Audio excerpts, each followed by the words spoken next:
భారతదేశ ప్రధానమంత్రికి అడ్వైజర్స్ ఇచ్చే economic advisory council EAC to prime minister భారతదేశ ప్రధానమంత్రికి ఆర్థిక అంశాల మీద దానికి సంబంధిత అంశాల మీద సూచనలు సలహాలు ఇచ్చే ఏదైతే అడ్వైజరీ కమిటీ ఉందో ఆ అడ్వైజరీ కమిటీ తాజా నివేదికని ఇవ్వడం జరిగింది. తాజా నివేదికలో ఈ రాష్ట్రంలో ఉండే రాష్ట్రాల యొక్క ఆర్థిక పురోగతి ఎలా ఉన్నది,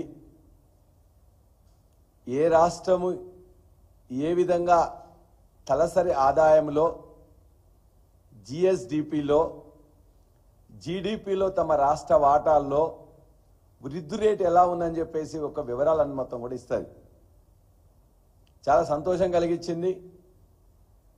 ఈ యొక్క కమిటీ సభ్యులైన economic advisory council to prime minister సభ్యులైన డాక్టర్ బివేక్ దేబ్రాయ్ అధ్యక్షులుగా, సంజీవ్ సన్యాల్ మెంబర్గా ఉన్న ఈ కమిటీ రిపోర్టు నివేదిక ఇచ్చిన తర్వాత నివేదిక చూస్తే అతి చిన్న రాష్ట్రం, భారతదేశంలో అత్యంత చిన్న రాష్ట్రం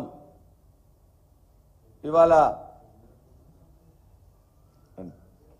మన యొక్క తెలంగాణ రాష్ట్రం. ఆ తెలంగాణ రాష్ట్రం భారతదేశంలో ఉండే అన్ని రాష్ట్రాలను కూడా తలదన్నే విధంగా అద్భుతంగా అన్నిట్లలో కూడా ఈ ఆర్థిక అంశాలకు సంబంధించిన అన్ని పారామీటర్స్లలో కూడా నెంబర్ 1గా తెలంగాణ రాష్ట్రం రావడం అంటే చాలా సంతోషంగా ఉంది. తెలంగాణ ఏర్పాటులో కీలక పాత్ర వహించిన నాటి టీఆర్ఎస్, నేటి బీఆర్ఎస్ ప్రభుత్వాలు రెండు కేసీఆర్ గారి నాయకత్వంలో చేసిన కృషి, అవలంబించిన విధానాలు, ఏదైతే పాలసీస్ రూపొందించిన పాలసీలు, వాటన్నిటి ఆధారంగానే అన్ని రంగాల్లో కూడా ఐటీ రంగం, వ్యవసాయ రంగం, పారిశ్రామిక రంగం, ఎంఎస్ఎంఈ రంగం, అన్ని రంగాల్లో కూడా ఇవాళ తెలంగాణ నెంబర్ 1గా ఇలా భారతదేశంలోనే ఉన్నది.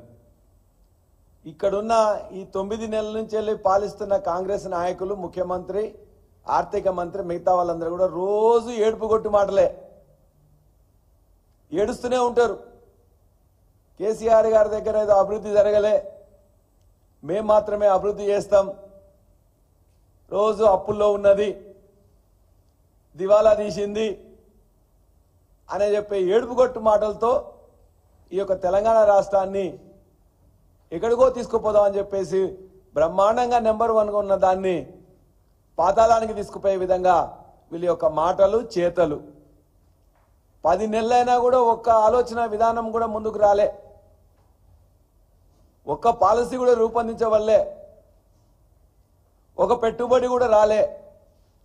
ఉన్న పెట్టుబడులందరూ కూడా పెట్టుబడిదారులు పోయేటందుకు అని చెప్పేసి వాళ్ళందరినీ భయపెట్టిస్తా ఉన్నారు. మేము పాలసీలు రూపొందించి అద్భుతమైన కట్టడాలను నిర్మిస్తే ఇవాళ పాలసీలు లేకుండా ఇవాళ కట్టడాలు ఏదైతే కట్టినా కాబట్టి కూలగొట్టే పని చేస్తున్నారు. మేము కడితే వాళ్ళు కూలగొట్టడం, మేము నిర్మిస్తే వాటిని విధ్వంసం చేయడం, ఇదే పాలసీగా పెట్టుకున్నారు. ఇవాళ వాళ్ళు మాట్లాడుతున్నారు. అన్ని వివరాలు కూడా ఇవాళ ఇద్దరు ముఖ్యమంత్రులు మాట్లాడిందే మీ దగ్గరికి ఇలా తీసుకొస్తాం. ఇవాళ ఈ రాష్ట్రంలో ఉండే హైదరాబాద్ కానీ, రంగారెడ్డి కానీ, లేక గ్రామసీమల్లో ఉండే భూముల ధరలు ఏ విధంగా పెరిగినాయి 10 సంవత్సరాల్లో అంటే ఇద్దరు ముఖ్యమంత్రులు కూడా మాట్లాడుతూ వాళ్ళు ఏమన్నారో ఒక్కసారి మనం చూద్దాం.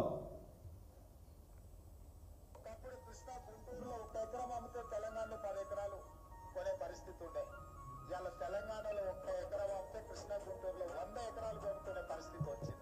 ఒకప్పుడు ఇక్కడుండే రైతాంగం 1 ఎకరా అమ్మి హైదరాబాద్ లో 4 ఎకరాలు 5 ఎకరాలు కొనేవారు.